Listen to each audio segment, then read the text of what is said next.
ये मानवा पाप कृतस्तु सर्वदा, જે માણસ કાયમી પાપ કરતો હોય, પાપી હોય, દુરાચારી હોય, કોઈનું ધન લૂંટી લેવામાં જ રસ રાખતો હોય, ક્રોધી હોય, કુટિલ હોય, કામી હોય, આવો જી પણ એકવાર ભગવાનની કથા સાંભળે ને તો કહ્યું છે સપ્તાહ યજ્ઞેન કલો પુનંતિ તે, એ આ સપ્તાહ યજ્ઞથી પવિત્ર થાય છે, એના બધા પાપો દૂર થાય છે. સત્યેન હીના, અસત્ય બોલનારો હોય, પિતૃ માતૃનો દૂષિત હોય, એ પણ જીવ દંભી હોય, મત્સર હિંસા કરનારો હોય, ગમે એવો પાપી હોય ને,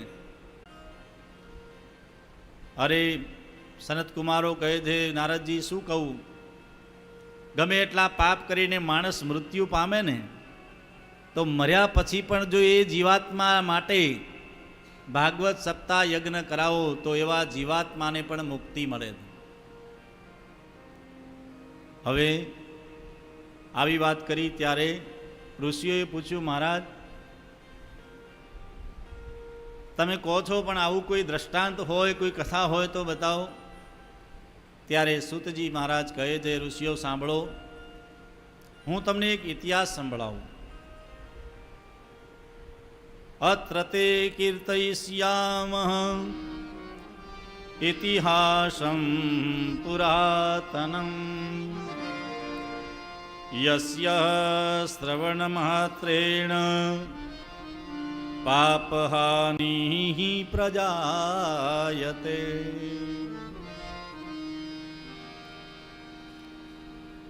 તુંગભદ્રા નદીના કિનારા ઉપર એક આત્મદેવ નામના બ્રાહ્મણ રહેતા હતા.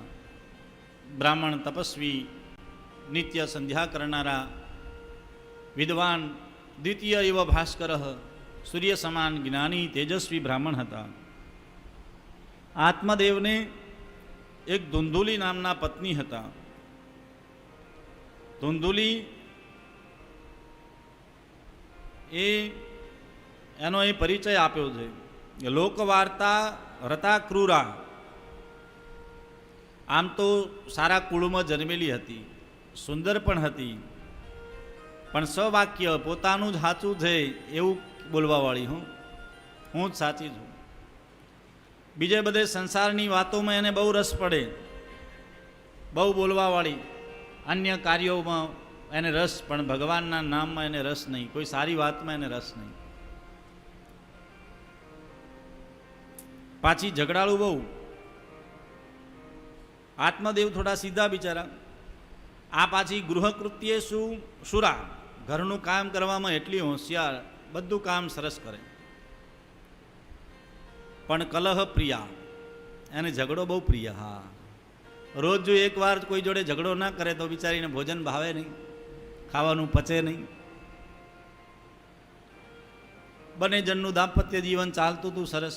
આત્મદેવ તો એમના મસ્તીમાં રહેનારા, પણ ઘણા વર્ષો થયા પણ એમને ત્યાં સંતાન ન થયું, એટલે આત્મદેવ દુઃખી થયા.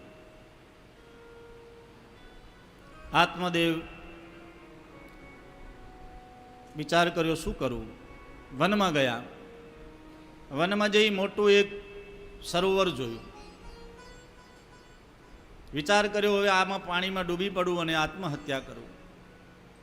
એક ઝાડ નીચે બેઠા બેઠા રડતા હતા. ત્યાં એક સંન્યાસી યતિ મહાત્મા નીકળ્યા.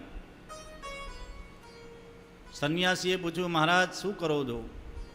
પહેલાં તો સંન્યાસીને થયું કે મહારાજ રડે છે,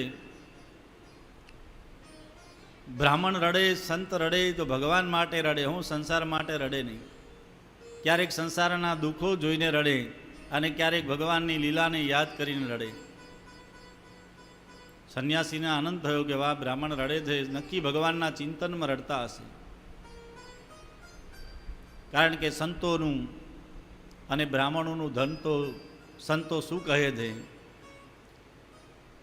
અમારો ધન રાધા શ્રી રાધા શ્રી રાધા, અમારો ધન રાધા શ્રી રાધા શ્રી રાધા, અમારો ધન રાધા શ્રી રાધા શ્રી રાધા.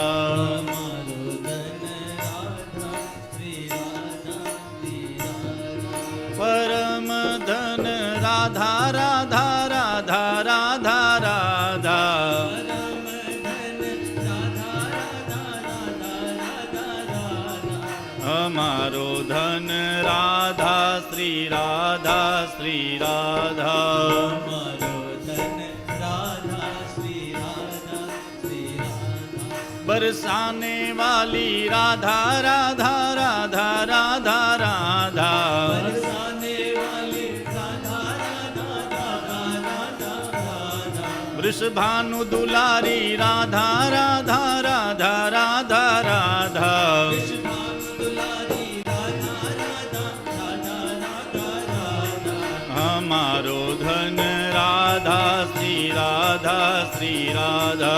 हमारो धन राधा श्री राधा श्री राधा. राधा श्री राधा श्री राधा. राधा श्री राधा श्री राधा. बोलो श्री राधा कृष्ण भगवान की, श्री गोवर्धन नाथ की.